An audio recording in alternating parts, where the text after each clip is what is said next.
Tunja es conocida por su arquitectura religiosa, apreciada en su mayoría en el centro histórico, como la Catedral, San Ignacio, Santo Domingo, San Francisco, Santa Bárbara y las huellas de antiguos conventos, entre estos el de San Agustín. El claustro de San Agustín se emplazó sobre el cercado de Quiminsa, lugar sagrado y sede del cacicado del gobierno de los Saques, autoridad suprema del pueblo muisca. La obra se inició en 1578 y terminó en 1603.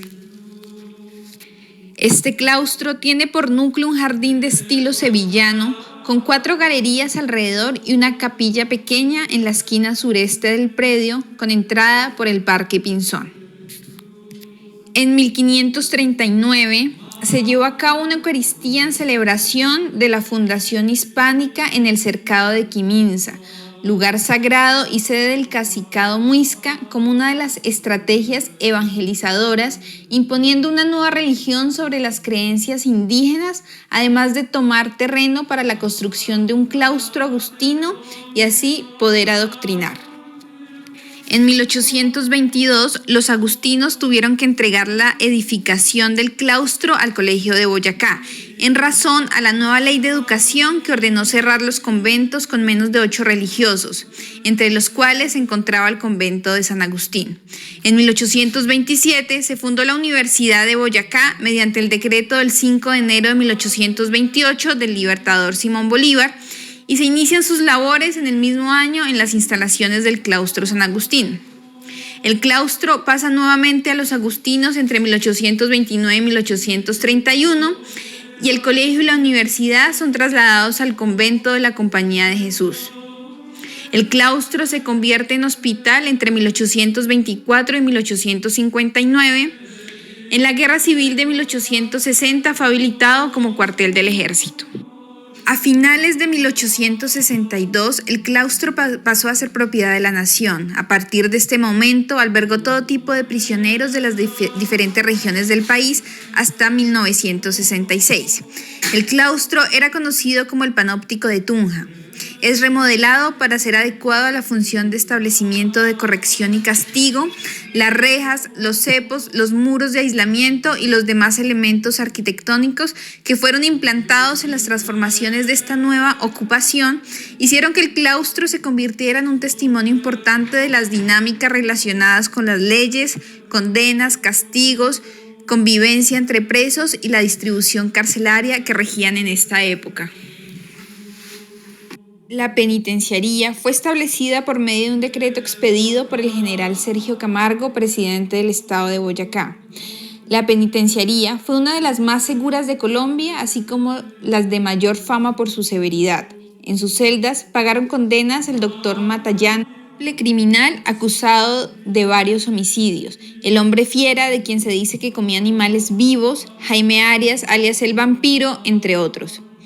103 años después de su creación y curiosamente uno antes del terremoto de 1967, la cárcel fue trasladada a la vereda del Barne del municipio de Cómbita.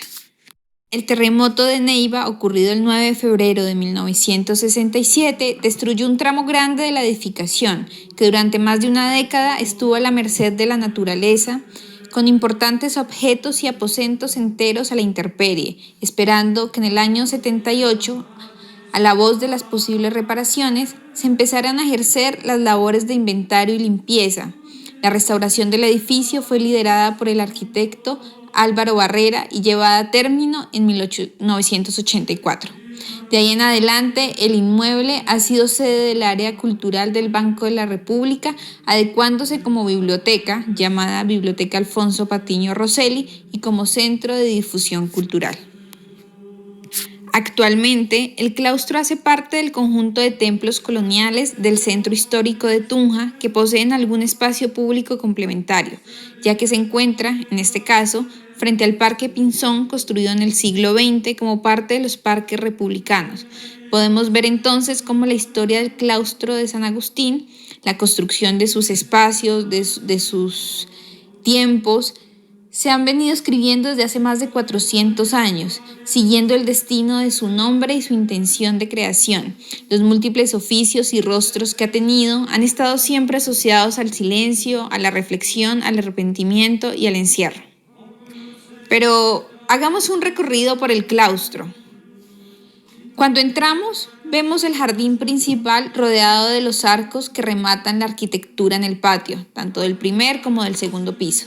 Trasladarse a la colección general de la biblioteca y notar que la sala de lectura fue en algún momento la iglesia donde antes se impartía la doctrina católica y que hoy se adquiere un conocimiento infinito. Deja nuestra mente en blanco para admirar las pinturas murales que se descubrieron en la restauración. Tomar el pasillo al fondo, ver el jardín posterior, que por la forma y la estructura se entiende que era el huerto de la comunidad. Al lado se encuentra el auditorio y parte de lo que fue la penitenciaría. La escalera de acceso al segundo piso, custodiada en el descanso de la división de la misma por un par de ángeles que dan la bienvenida a las habitaciones principales para ese momento. Los pasillos del segundo piso son adornados por pinturas murales rescatadas en la restauración. Asomarse por la baranda al jardín principal y sostener la respiración permite sentir que aún por los pasillos corre la brisa del misticismo catedrático, militar, sollozos, retención y libertad. ¿Pero qué hay de las historias de terror que cuenta la gente? La historia conocida es la de un monje agustino que era querido por la comunidad por ser bastante bondadoso y devoto, siendo incluso el ejemplo a seguir para varias personas. Todo esto cambiaría un día que fue descubierto cometiendo el pecado de la lujuria. Sin poder creer que había cometido aquella acción, tomaron la decisión que debía ser decapitado por cometer una falta tan grave. Después de esto, el claustro se volvería una pesadilla para los monjes, pues aseguraban que cuando pasaban por los pasillos podían ver una extraña figura con vestido de negro a lo lejos de ellos, algunas veces con la capucha puesta y otras veces dejando ver que no tenía cabeza. Otro de los agustinos se quedaba con menos integrantes. Algunos los dejaron por miedo al espectro que rondaba el recinto, otros decían que había algo más siniestro detrás de aquel monje. Tal vez no solo cometía lujuria. Como lo mencionamos, para 1824 el claustro sería convertido en sede hospitalaria para atender a los soldados heridos durante las luchas por la independencia. Además de esto, algunas pestes y enfermedades azotaron la ciudad, ocasionando que una gran cantidad de personas acudieran a este lugar.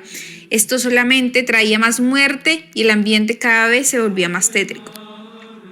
A medida que empeoraba la salud y más heridos de combate llegaban, el espacio era menor hasta el punto de tener que ubicar a algunos enfermos en las frías baldosas de los pasillos. Los cadáveres se amontonaban, la falta de personal era evidente, la muerte estaba presente en el claustro. Cambios dramáticos ocurrieron por todo el pueblo.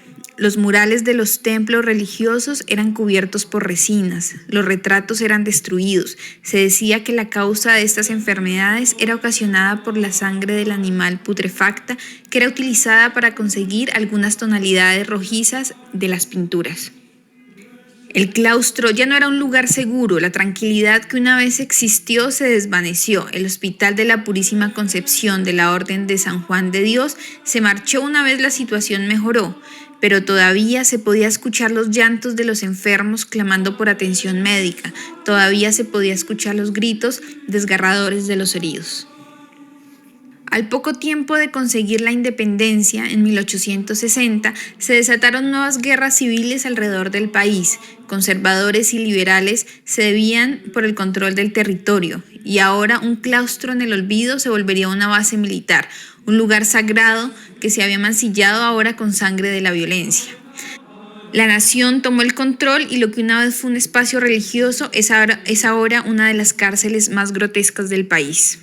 Algunos métodos de tortura que tenían los prisioneros era que los encerraban en un cuarto donde una gota caía sobre la cabeza día y noche, hasta que lo perforara y matara. Era considerada la peor tortura.